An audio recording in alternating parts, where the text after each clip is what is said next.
become a Zach Bryan fan. I don't know if you listen to him. You listen to country at all or no? Yeah, current country. Yeah, he's good. Zach Bryan's good. Luke Childers is good. You know, there's some good talent coming up through the ranks in the countryside that aren't just singing about pickup trucks and Bud Light and things that actually matter. I want to give you a quick look at my hair because you seem to think that Mike Sawyer has hair that rivals mine. So your hair looks great today, but it's beautiful today, doesn't it? There's one person. So there's one person who has better hair. Okay. Really? Yes, and we talked about him last time. Let me do a setup for this, but we have a guest today. Very nice. So the setup is our conversation that you and I had previously last week. Some people heard it, some people did not. So to actually bring it back to that conversation real quick, this is a dark moment I'm bringing back to. So please, I know this will be emotional for you. Here's Jimmy on last week's show. Open those cans of worms, though, because they really creep me out and they stay with me. Which cans of worms? When I get into into too much details of death and things like that, what did James Dean say before he got the call, to the gas station attendant? It's creepy as shit, man. No, I don't even know what you're talking about, but those details are everything. What do you mean, James Dean? So tell the story. I don't even know that story. No, there's not a story. It's a point. You want details. Sometimes I'm sorry that I got the details that I asked for. Well, go ahead and give me the James Dean details that you want. It's that was an example that I it's no point there. There's a point there. What's the gas station? What is a gas? What happened with James? What happened with James Dean? It has nothing to do with fucking James Dean. It was an example. How did James Dean die, and what did a gas station attendant have to do with it? I don't know the story at all. I'm not fucking doing this, all right? You don't know anything? You found out something about James Dean's death? No. Did he die at a gas station? Curiosity for me, sometimes I get too curious, and I'm sorry that I see a picture of what something. Happened to James Dean, and what do you know about it? Fuck you. Did your father have something to do with James Dean's death? What did your father do, and when did he do it? So it continues, but Jimmy, you were clearly upset about the James Dean passing away thing. So you wouldn't fucking listen to me. Well, you were so upset about the James Dean passing that I decided to find out what did happen on that horrible day where James Dean passed away. Really? And I really went hardcore on this. I took this very, very seriously. So I actually have a special guest on today to fill in the gaps on exactly what happened on this fateful day, why it happened, how it happened. Please, everybody, I don't know that the audience is prepared for this. This story it's Hollywood lore. It's legendary. So here is the great, the absolute legend of all legends in the land of Hollywood, probably up there with Elvis, but not as a musician, but as a Hollywood person, bigger than Elvis. As an icon. As an icon. And were you named after him, James Dean? I was not. I was named after my grandfather. All right, so James. That's what made me. Hold on a second. So James Dean is joining us. You were named at James. You're here. You were named after. You're a legendary actor who worked in Rebel Without a Cause with Natalie Wood. Is that correct? That's what made me a star. Turns out Natalie is the only wood that couldn't float. Oh, coming out firing. How did you get that job, that role? Little known story. I had my audition. I did okay. Afterwards, I was so nervous. My stomach was messed up. I went to take a poo and Nicholas Ray come in. The director. He had a director's uniform on. We had a few good laughs between the stalls, and I landed the part that made me a star. No shit. Plenty, actually. Made me real superstitious about uniforms and bathrooms, too. Jimmy's a huge fan. Always wondered what happened the day of your death. Do you want Jimmy, nice name. Yep. That's a story. I picked up Little Bastard. Your Porsche. That's correct. Yeah. On the way to race, get a donut, took her for a spin. She was running good. Went to fill her up, and that's when it all happened. Okay, this is what Jimmy's talking about. What did happen? A guy come out to help wearing a gas station uniform. I had to poop after my donut and cigarette, something fierce. He recognized me, so I asked him if he wanted to come sit with me and help. Help with a car? No, help me with poop because of the superstition. He knew who I was. I'm not gay or nothing. I'm always alone. But a man in uniform while I'm pooping is my good luck charm. I can't poop without it. This guy called me queer and told me to go to hell. No shit. None. I rushed out of there. So then you crashed. No. I drove north, got me an apple, some apple pie to get to a bathroom. A waiter got me a pie. He recognized me. I explained to him I'm superstitious and asked if he would please step into the bathroom with me. He called me a Hollywood queer. He did compliment my hair, then told me to go to hell. No shit. Not a nugget. Sped off in a Little Bastard. Got pulled over a little while later. You got a ticket? Yes, but it was my fault. Officer came up, was going to let me go. I asked him if he would please keep me company while I poop in the field because he was in uniform. Ah, that makes sense. He didn't go for He it. sure didn't. Wrote me a ticket, called me a Hollywood queer, and told me to go to hell. So I'm back on the road. No shit. Plenty, but on the inside. About 2 hours later, I'm in bad shape. I get me a Coke and an apple. The clerk at the store has a clerk hat on. At this point, any uniform would be fine with me. Oh, no, not again. Yep, again. But now I'm far out of Hollywood, so people aren't sure of who I am. I light a cigarette and ask if he'll please poop with me. He calls me a queer, tells me to go to hell, and chases me out with a broom. No fucking shit. Overbearing amounts.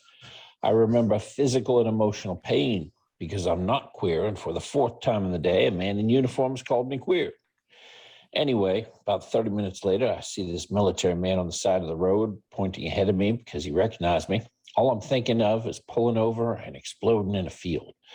I didn't want to blow the chance, so I got my wallet, took my eyes off the road, and I missed that car pulling out. But the car didn't miss me. All I saw were Virginia plates, heard the hit, and flew like a bird. The last thing I heard was, "Oscar, are you okay?" And I was immediately here. No shit. Tons. I landed right next to the military man in uniform, which relaxed me. And I crapped like a blue whale during krill season. Wow, that's quite a story. What is the lesson? The lesson's pretty clear. Crap before a road trip or you're going to be a rebel with a cause. And that's a shitty day.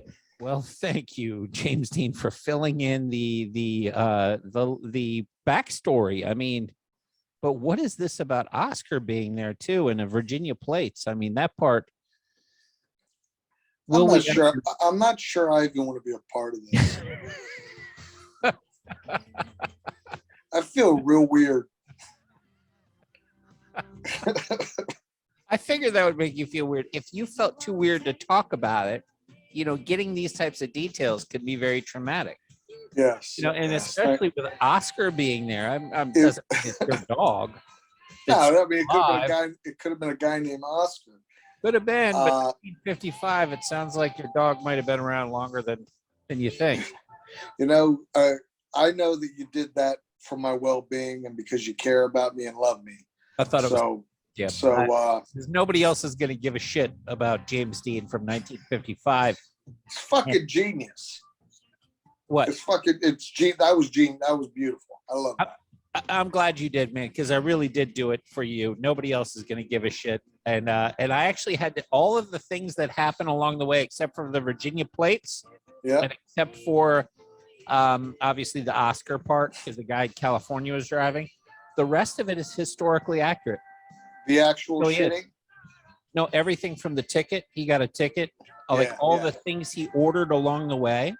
Everything in there was historically accurate. He ordered a Coke and an apple, went into a restaurant. Obviously the shitting part, that's his those are his words, not mine. Yeah. No, that was good. Thank you. I'm glad. Hopefully that clears things up and makes you feel a little bit better about what happened. So real quick too, we got a I didn't pull this down from my from my stuff. So we have another hero of the week. So every week we grab a hero of the week. I need to pull my picture up. I had it ready, but I didn't add it to my repertoire of stuff. This week's hero is very easy. It was the easiest choice you could ever have in the entire world. This gentleman, this white gentleman back here, you can't even see him, but he's back there. And his name is Elijah Dickin. He's the one who stopped the shooting the other day in the Indianapolis Mall. Within 15 seconds of a mass shooter going into the mall to go take out as many people as possible, Elijah was 40 yards away with a pistol, and he pulled the firearm, shot 10 shots, and from 40 yards, which is a very long shot for a pistol, hit the shooter 8 times while telling everybody to get behind him, and escorting the good people to the back of him. Continued to move forward, emptied his magazine into the perp. We have 1 dead perp, a lot less dead people, and that, ladies and gentlemen, is how you stop. Doesn't take a whole police force of Uvalde people sanitizing their hands. Did you see that video where the cops are sanitizing? It's disgusting. It's heartbreaking. A whole bunch of Beto O'Rourke feminists, feminist men. We're feminist men, but we wouldn't do that. We're the good feminists, not the bad ones. Elijah Dicker. Dickin, I think. Dickin. Oh, Yeah, Dickin. With a name like that, hopefully he'll be dicking down a lot. He's earned all the dicking down he gets, and he saved a lot of lives. He's a true hero. Very easy choice for hero of the week. He threw a dick in that shooter's plans. He did. He threw his balls on the table and let his dickin go wild, start blasting everywhere. And I guarantee, if you see him too, let me see if I can crop a picture in properly, because this is one of the whitest looking people you will ever see in your entire life. Everybody from Indiana has this same look. They all have this overwhelming whiteness with pasty. They look like mayonnaise. Yeah, they do, with their Frankenstein kind of heads, a beautiful Frankenstein with dark brown, parted on the side hair. Blockheads, and they're all cut from a certain cloth. Let me see if I can just pull this up and just do it the old-fashioned way, where I don't have to. And that's the shirt they all wear. You see him? I don't see his head. I know what he looks like. I've seen him. Oh. Yeah, you've seen him. Yeah, you've seen him. But yeah, man, amazing. What a hero, and that's fantastic. On one more quick show note, quick prayers out to Bruce. Bruce, who came on, the wrestler, came on. His mom passed away, so his mother was obviously a great woman to raise a real man like that, and his girlfriend, who he's been with for a long time, Jessica Sims, had a series of strokes. Jesus, really? Yeah, back to back. 2 different hospitals, obviously. 2 different situations. Girlfriend's family. Bruce isn't for everybody. If you want your sister to be with a guy, there's fathers like me that would be like, yes, that's perfect for my daughter. And then there's fathers like other people that would say, ooh, I don't know. He comes from the other side. But Bruce, hasn't been able to spend as much time with her, but he's torn up by it. She's apparently, able to be spicy, but without talking. Loved our Helen Keller segment. Thought that was brilliant, because I think, he saw his future could be, being with a perfect woman like Helen Keller was. Yeah. A spicy, brilliant, smart, and not quite so verbose. So huge prayers to Bruce. Go ahead, please. No, go ahead. Go ahead, Jimmy. You say no, just it's crazy, because it's that time in our lives. I just feel for the guy. Yeah, parents are getting ready to drop like flies. So it's better to enjoy it. His mother's funeral is in Sarasota on Tuesday. I'm going to try to make it down there. My daughter has a therapy in the afternoon, but if I can, I'll be there. Yeah. So did you see the video I sent you of his fight? No, You didn't. I don't think you did. I don't think you sent me a video. Oh, I did. Oh, I did. Let me. You're gonna love this shit. And it's actually perfect for this show because I'm not quite so sure I've seen anything like it. But remember, I told you the story about how he was chopping a random, fighter, the King of Bros. Yeah, He did it for pain and fun for like an hour. right. This is a short. It's 3-minute video. It's a 3-minute cut, but it gives you a little bit of an insight into what it is that I witnessed that day. So let me pull this up for the audience as a treat, as a special treat for a great man who's going through some tough times, but somebody who's this tough can get through anything together. It's just different when you're talking about emotions versus physical, different type of toughness. You know what I mean? And he's going to have to find the latter, the emotional toughness to get through this. Right. Which every single person in the world, that's the tougher thing to get through. So let me pull this bad boy up and let's watch Bruce in his element. Okay. All right, just so what you're seeing a guy in red glasses.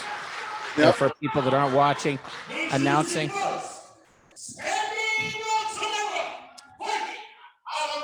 Seeing a very large man with a bald head. That guy's a cop out of Indianapolis, by the way. So he's an Indianapolis cop named Justin Kyle. Okay. And then he's wearing shorts and fighting stuff with no shirt. And on the other side is our man Bruce, shirtless with jeans on. Oh, fuck. Look at that. with jeans on, by the way. So you've always wanted to know what Bruce looks like. That's what Bruce looks like.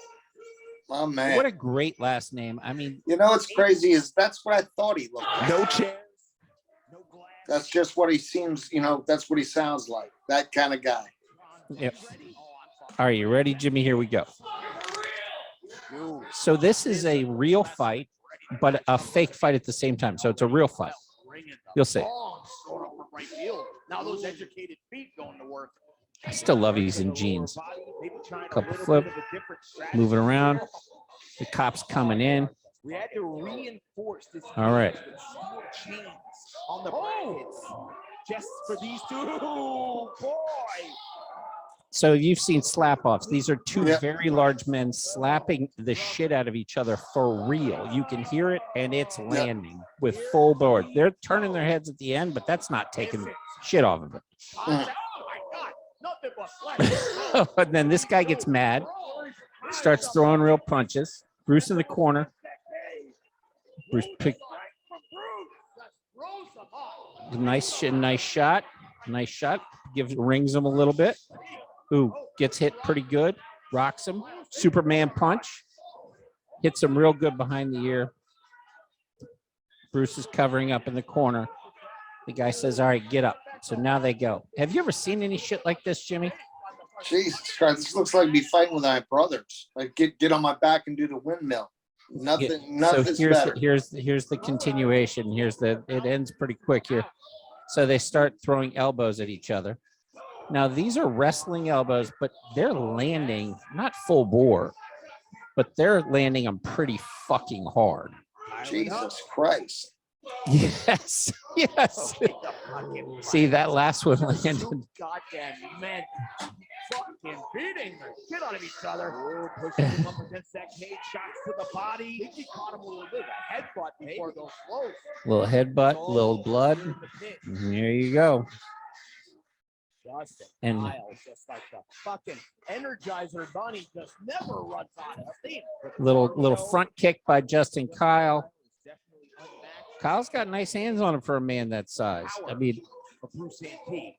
you could tell as a cop he's probably been in these situations. You would hate to be fucking arrested. Oh, beautiful right. Oh, caught him. Gets him good. He's a little knocked out, a little weary. He's bleeding. You can see him bleeding. And that's the end of the fight. So this is the shit. So wait, you said fake, real.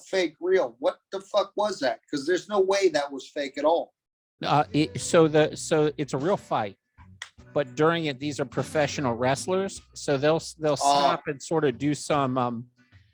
I'll call it, it's not fake. They're literally slapping the shit out of each other. They're really elbowing each other. Choreographed a little bit, just a But little bit of almost choreo. like they just understand that part of their role is to be entertainers and wrestlers in the middle. So rather than taking a break to their corners, they sort of just slap the shit out of each other in the middle of the ring. Right. Yeah. I've never seen anything like it. I got to be performer. but considering I've seen him do that in private while no one is watching, I understood that, he's just cut from a different cloth. Yeah. Like, I consider myself a pretty tough person. That's levels above what I'm. Yeah. I don't crave going and doing that type of shit. You wouldn't see me doing that either. No. Nope.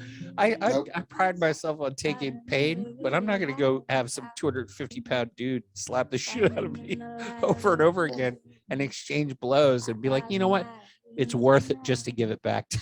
We used to do it. We used to do it with our hands. Like we would slap the wrist.